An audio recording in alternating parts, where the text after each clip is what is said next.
ये तो कागज पर पेंसिल से बनाना भी कठिन है, तो सोचिए इसे पत्थर पर कैसे उकेरा गया होगा।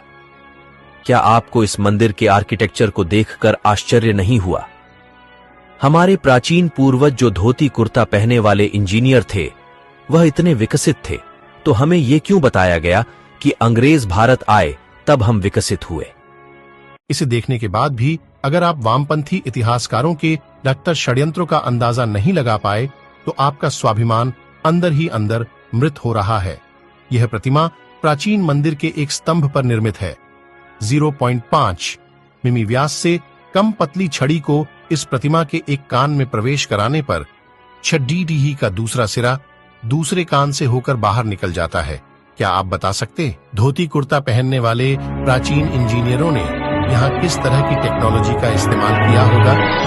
भारतवर्ष के हिंदू मंदिर की भव्यता देखिए। इस मंदिर की मूर्तियों और छत के अंदर जो पत्थर उपयोग किया गया है वह है बेसाल्ट, जो कि पृथ्वी पर सबसे मुश्किल पत्थरों में से एक है। इसे आज की आधुनिक डायमंड इलेक्ट्रॉन मशीन ही काट सकती है, वह भी केवल 1 इंच प्रति घंटे की दर से। अब आप सोचिए कैसे इन्होंने 900 साल पहले इस पत्थर पर इतनी बारीक कारीगरी की है। यहाँ पर एक नृत्यांगना की मूर्ति भी है जिसने हाई हील पहनी हुई है।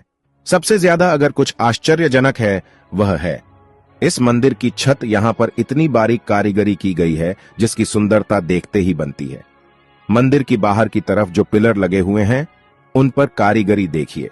दूसरा, उनकी चमक और लेवल में कटाई। मंदिर के प्रांगण में एक नंदी भी है जो भी इसी पत्थर से बना हुआ है, और उस पर जो कारीगरी की हुई है वह भी बहुत अद्भुत है। ये जो फोटो आप देख रहे हो आपके स्क्रीन पर 6000 वर्ष पुराना है। दरबंद ई बेलुला चट्टान में मिला, वह भी इराक में। यह फोटो भगवान राम की है। इस चित्र में एक राजा को दिखाया गया है जिसके हाथ में धनुष और तीर है। चित्र को गौर से देखिए, नीचे की तरफ जिसमें हनुमान जी की छवि दिखाई दे रही है।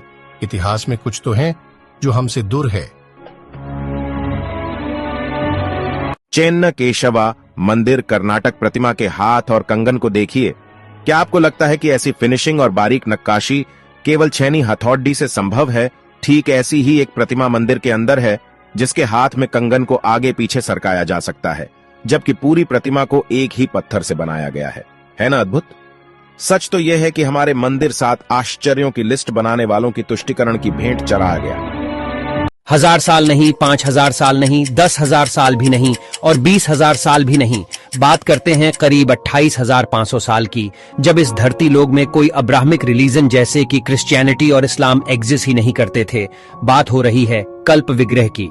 साल 1859 में नेपाल में शिव जी की एक ऐसी सॉलिड ब्रोंज से बनी मूर्ति मिलती है जिसे जब यूनिवर्सिटी ऑफ कैलिफोर्निया में रेडियो कार्बन डेटिंग की जाती है तो यह पता चलता है कि यह मूर्ति करीब 26,000 साल से 28,000 साल पुरानी हो सकती है, जो पूरे हिंदू इतिहास में धरती पर मिला सबसे पुराना लॉर्ड शिवा का आइडल था।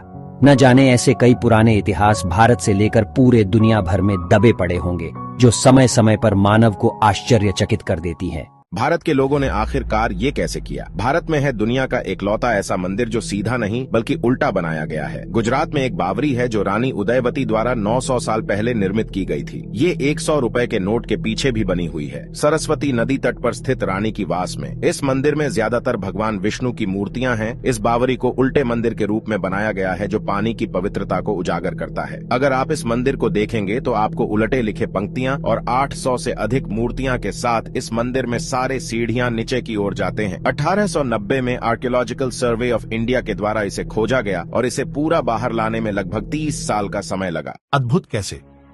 इतना घर्षण रहित तो बेयरिंग लगाने पर भी न चल सकेगा। भारत के मंदिरों की अद्भुत अविश्वनीय कुशल शिल्पकारी एक ही पत्थर को काटकर नक्काशी तक तो ठीक थी, पर पत्थर के अंदर इतनी घर्षण कैसे? मेरे पास शब्द नहीं है, आप ही कुछ बताइए कमेंट्स पर। बस हम और आप कल्पना कर सकते हैं, आधुनिक मशीन भी नहीं कर पाएगी।